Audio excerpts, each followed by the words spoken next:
राष्ट्रीय समाज पक्षाचा भव्य शेतकरी मेळावा। स्वाभिमानी शेतकरी संघटना व राष्ट्रीय समाज पक्षाला शिवसेना बीजेपीने जागा वाटपात दुखवू नये असा जानकर यांचा इशारा।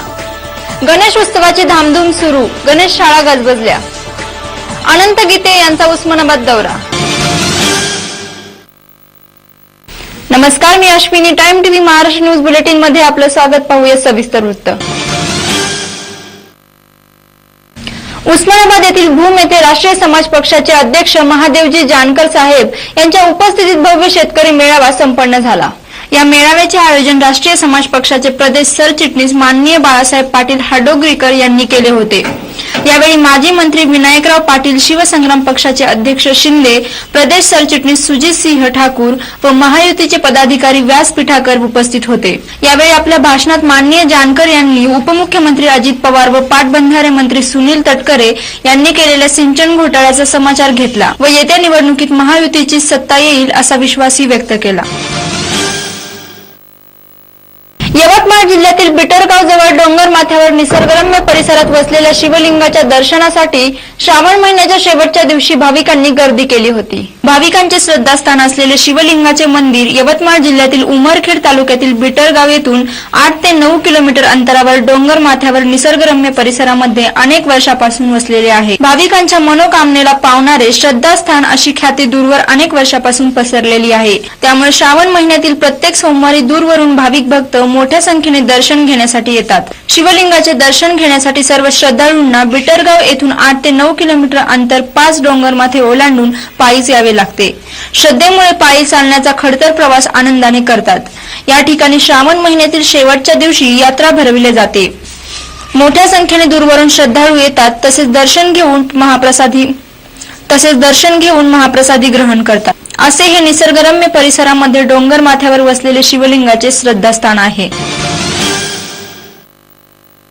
येणाऱ्या गणेश उत्सवानिमित्त नियोजन करण्यासाठी पोलीस प्रशासनामार्फत जिल्हाधिकारी कार्यालयात शांतता कमिटी व सर्व राजकीय पदाधिकारी यांची बैठक संपन्न झाली। या बैठकीत गणेश उत्सवादरम्यान येणाऱ्या अडचणीबाबत सर्व राजकीय पक्षांनी समस्यांचा पाढाच वाचून दाखवला। डीजे वरील बंदी, ध्वनी प्रक्षेपणाची रात्री 10 वाजेची मुदत, गणेश मंडळास धर्मदायीची परवानगी, लोड शेडिंग इत्यादी विविध विषयांवर चर्चा झाली। मधुकर गर्दे, अनुप अग्रवाल, हिरामन गवळी, नितीन बंग, संजय शर्मा यांनी मनोगत व्यक्त व पोलीस अधीक्षक अखिलेश कुमार सिंग यांनी मार्गदर्शन केले। त्याचबरोबर सभेच्या अध्यक्षस्थानी जिल्हाधिकारी अण्णासाहेब मिसाळ होते। महायुतीतील बेबनाव आता वाढण्याची चिन्हे आहेत। स्वाभिमानी शेतकरी संघटना व राष्ट्रीय समाज पक्षाला शिवसेना बीजेपीने जागा वाटपात दुखवू नये असा सूचक इशारा देत जानकर यांनी योग्य जागा वाटप न झाल्यास राज्यात 150 जागांवर लढण्याची तयारी दर्शवली आहे। काल स्वाभिमानीच्या सदाभाऊ खोत यांनी 12 जागा मिळवल्यास महायुतीतून बाहेर पडण्याचा इशारा दिला आहे। आज राष्ट्रीय समाज पक्षाचे महादेव जानकर यांनी सदाभाऊ व राजू शेट्टी यांची पाठराखण करीत महायुतीतील शिवसेना बीजेपीने सदाभाऊ खोत यांना दुखवू नये असे म्हणाले। तसेच स्वाभिमानी शेतकरी संघटना बरोबर जानकर यांनीही दुखवू नये असेही म्हणाले। काँग्रेस व राष्ट्रवादी मुक्त राज्य करण्याचा आमचा संकल्प असला तरी स्वाभिमानी, रासप व आठवले यांनी दुखवू नये असेही सांगत रासप पक्षांची स्वबळावर 150 जागा लढण्याची तयारी असल्याचे सांगत त्यांनी मागण्या मान्य झाल्यास बंडाचा इशारा दिला। मागणी करताय, मात्र आपल्याला किमान 2 जागा देण्यात येतील असं शिवसेनेकडून वारंवार सांगितलंय। त्यावर आपली भूमिका काय असणार? मला ऑलरेडी भाजपने 7 वर्ष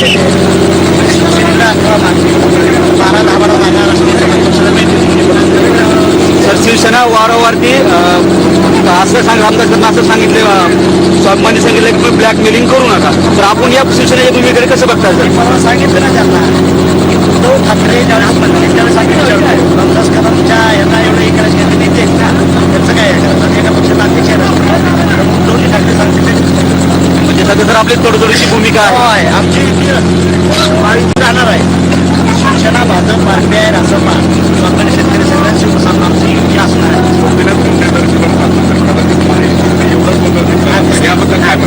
ते साहेब आमच्या आधार होते।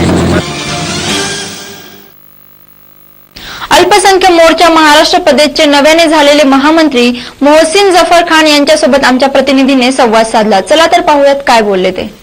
नमस्कार, महाराष्ट्र आणि अल्पसंख्यक मोर्चे के महासचिव पर आपको टाइम टीवी पे आपका स्वागत है।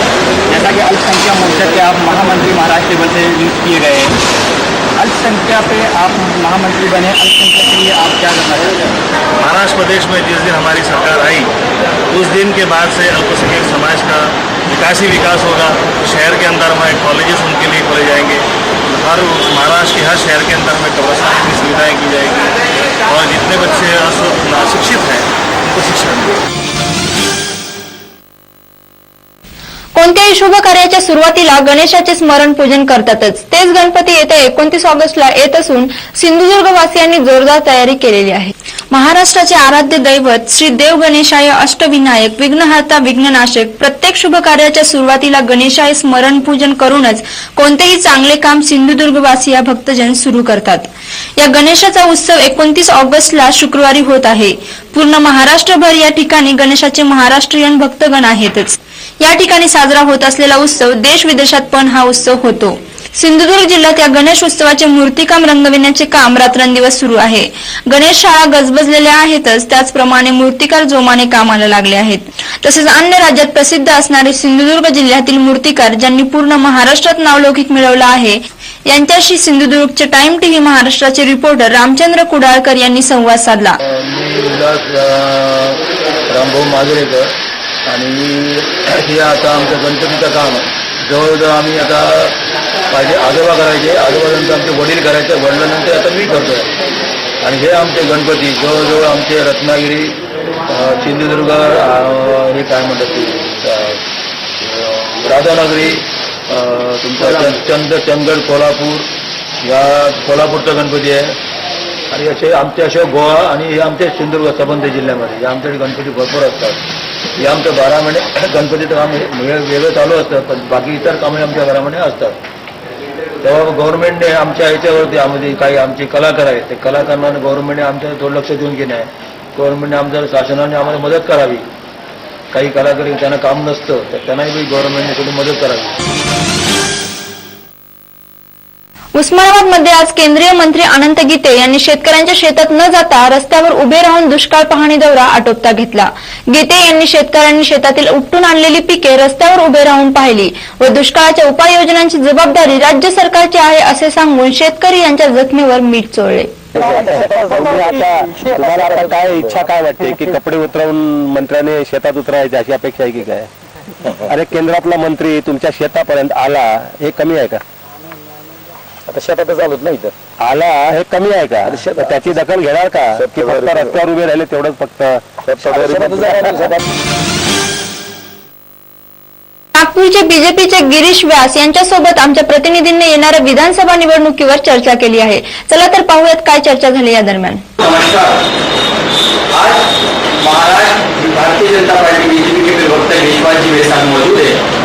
टाइम टीवी पे हार्दिक आपका स्वागत है. सर, जैसा कि आज पिछले 5 महीने की हिस्ट्री उठा के देखा जाए भारतीय जनता पार्टी की, तो माननीय नरेंद्र मोदी जी की लहर को लेकर जो लोकसभा एक तरफा हम जीत हासिल किए थे, क्या यही लहर आज विधानसभा में दिखाई दी जाएगी महाराष्ट्र को देखा जाए? मैं विश्वास के साथ कह सकता हूँ कि यही स्थिति महाराष्ट्र के आने वाले चुनाव में हमको देखने को मिलेगी. माननीय नरेंद्र जी मोदी के बारे में लोगों के मन में विश्वास है और एक भरपूर मुझे लगता है स्वाधीनता के बाद शायद नेहरू को भी इतनी लोकप्रियता नहीं मिली होगी, उतनी लोकप्रियता माननीय नरेंद्र मोदी जी के पीछे जनता की खड़ी है, वो बरकरार है. ऐसा विश्वास है. आज नागपुर की अगर बात किया जाए सर, तो आज हमारे पास नगर पालिका में हमारी सत्ता है, केंद्र में हमारी सत्ता है, और ये जिस तरीके से आप विश्वास के साथ बिल्कुल बोल रहे हैं, ये भरोसा माननीय गडकरी जी भी जो आज महाराष्ट्र और अमित शाह जी के ऊपर भी जो आज कमान सौंपी गई है, इन सबको देखते हुए क्या लगता है? देखिए, दिल्ली से लेकर तो शहर तक, गांव तक विकास ये प्रमुखता से मुद्दा जनता के सामने है.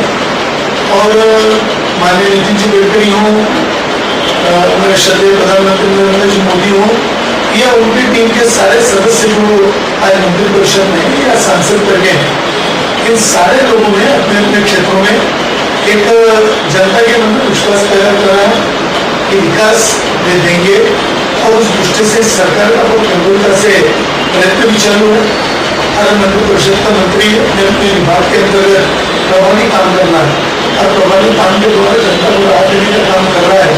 ऐसा चित्र पहली बार देखने में आया है कि केवल 100 दिनों में, जिसको 60 दिन 70 दिन 80 दिन 90 दिन तक आते हैं, इन 100 दिनों में इस देश की एक बड़ी संख्या में कई विषयों को ठीक तरीके से कंट्रोल करने में, प्रशासन हो, आर्थिक अनियमितता हो, उन सबको कंट्रोल करने में इस सरकार को एक यश मिला है। और उसके आधार पर आने वाले दिनों में एक वर्ष 2 वर्षों के अंदर मैं निश्चित रूप से कह सकता हूँ कि अच्छे दिन की बात जो जनता मन में समझती है वो पूरी साकार होते हुए दिखेगी, क्योंकि योजनाएं शुरू हैं। अनियमितता जो कांग्रेस के सरकार में हो चुकी थी, जिस प्रकार से कांग्रेस की सरकार ने भ्रष्टाचार भरा प्रशासन दिया, जिस पद्धति से उन्होंने सारे घोटालों के बवंडर इस देश में करे किए, उनसे अभी तक 100 दिनों में कहीं हमने बदले की राजनीति कहीं की नहीं, हमने कोई कार्रवाई नहीं की। हम केवल सकारात्मक दृष्टि से, पॉजिटिव दृष्टि से ये सरकार जनता के बीच में जा रही है और मेरा विश्वास है कि जनता को इससे प्रधान तो कहीं मैंने पढ़ा नहीं अभी तक कि भारतीय जनता पार्टी शिवसेना का कहीं विवाद चल रहा है। आप मुझसे सवाल कर रहे हैं, ऐसे ही सवाल आप बाकी हमारे महायुति के सारे पक्षों के उनके नेताओं से करते हैं और समय समय पर जो जवाब देना है उनको उनकी पार्टी के संदर्भ में जनता के सामने रखते हैं। अभी तक अधिकृत रूप से एक बड़ी बैठक या वो सिलसिला भारतीय जनता पार्टी शिवसेना और महायुति का शुरू नहीं हुआ है। सारे दल अपने अपने जो महायुति में सम्मिलित है वो अपने अपने आप को परख रहे हैं, जांच रहे हैं, अपने अपनी शक्ति का आकलन उनको भी है। और हम इतने ये है कि 1984 से चलने वाली शिवसेना की सरकार की थी, ऐसे ही हमारी युति नहीं बनी कुछ मुद्दों पर और कुछ विश्वास के आधार पर इसके लिए युति बनी है। और ऐसी किसी भी प्रकार में एक सक्षम विकल्प लेकर और निश्चित रूप से आने वाले जो सर्वे हमको दिखा रहे हैं उस सर्वे के आधार पर हम कह सकते हैं कि भाजपा शिवसेना की युति और महायुति के अंतर्गत हम बड़ी ताकत के साथ सरकार में आई है। ये तो निश्चित रूप जो जगहों की अदला बदली हो, जगह देने का काम है हमारे नेता करेंगे, पार्लियामेंट में बोल बैठेगा तो वो सुलझा नहीं हो सकता, किसी प्रकार की कोई अंतर्गत हमारा कहीं नहीं। जैसा कि जी ने भी बताया कि भारतीय जनता पार्टी से विजय होकर माननीय नितिन गडकरी जी आज केंद्र में पहुंचे और लगातार जिस तरीके से एक वार्ड मेंबर अपने वार्ड की समस्याओं को लेकर दर बदर भटकते रहते हैं अपनी फाइलों को लेकर, इसी तरीके से माननीय नितिन गडकरी जी ने भी ये सपना लिया था कि आज इसी की वजह से उनको नागपुर के विकास पुरुष के नाम पर उनको जाना जाता है। और जो कई साल बीत गए जो कि कांग्रेस द्वारा मेट्रो ट्रेन को लेकर बोलते गया, लेकिन उसके बाद भी कोई कार्रवाई आगे नहीं दिखाया और माननीय नितिन गडकरी जी अपने फाइलों को लेकर लगातार जाते रहे और आखिरकार रिजल्ट ये सामने आया कि नागपुर को मेट्रो ट्रेन भूमि पूजन हो ही गया।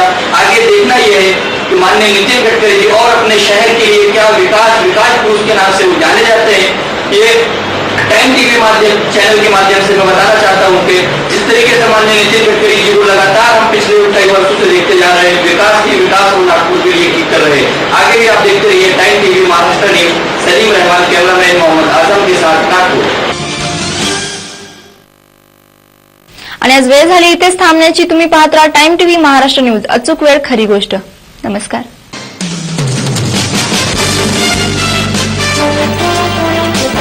Thank you.